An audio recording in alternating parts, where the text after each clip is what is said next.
श्रवण कर रहे थे सज्जनों, भगवान ने वाराह का अवतार लिया और वाराह का अवतार लेकर के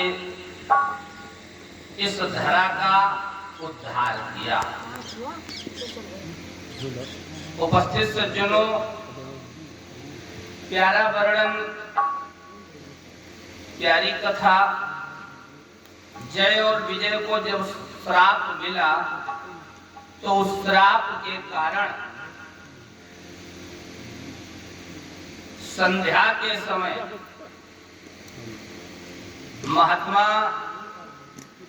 कश्यप की प्राण प्रिया दिति अपने पति कश्यप के पास पहुंची और कहा, प्रभु मेरी इच्छा है कि हमें पुत्र की प्राप्ति हो। परीक्षित जी बहुत ध्यान देना। महात्मा कश्यप ने कहा, देवी ऐसा घोर तमा बेला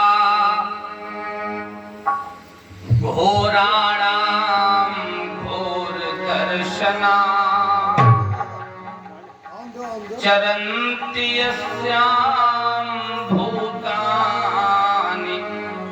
भूतेशानुचराणिहा।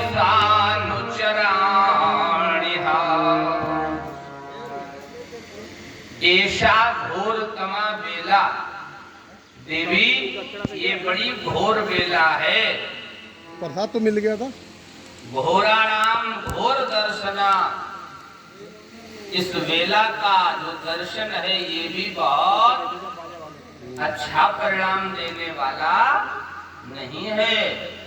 चरन्ति यस्याम भूतानि, ऐसे समय में भूत प्रेत आदि अपने अनुचरों के सहित विचरण करते हैं।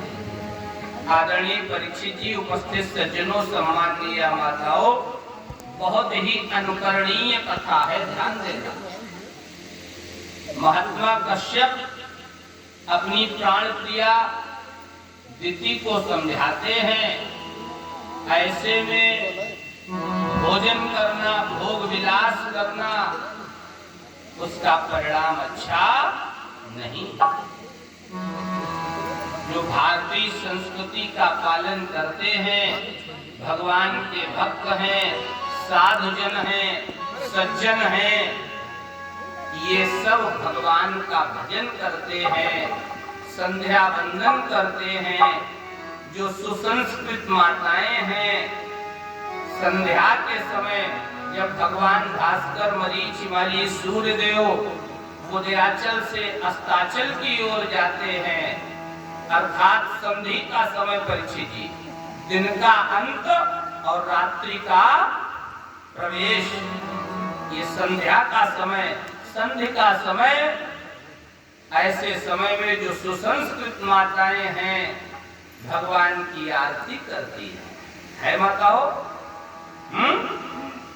उसे हमारी भाषा में संध्या समय कहा जाता है, सरल भाषा में कुबेरी बेला कहा जाता है। हाँ, ये कुबेर की बेला है। ऐसे में जो भजन करता कुबेर, धनाध्यक्ष, भगवान के वित्त मंत्री हैं, उसके घर में कभी खजाने की कमी नहीं रहती है। और परीक्षित जी, जो भोग विलास करता है, सोता है, उसके घर में हिरण्याक्ष और हिरण्यकशिपु जैसे आतंकवादियों का जन्म। महात्मा कश्यप समझाते हैं, लेकिन दिति के समझ में नहीं आता है। परिणाम यह निकला, कश्यप ने कहा, देवी आपने मेरी बात नहीं मानी, जाओ, अब तुम्हारे द्वारा एक नहीं 2 पुत्र होंगे, ऐसे वैसे नहीं होंगे। मधुकैटभ से योद्धा होंगे, अब कोई भी जीत न पाएगा।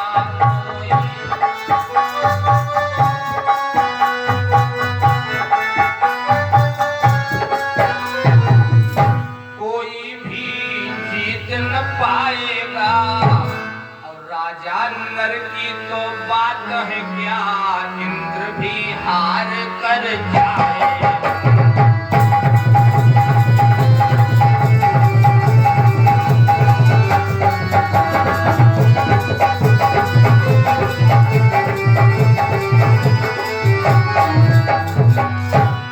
राजा नर की तो बात है क्या, इंद्र भी हार कर जाएगा।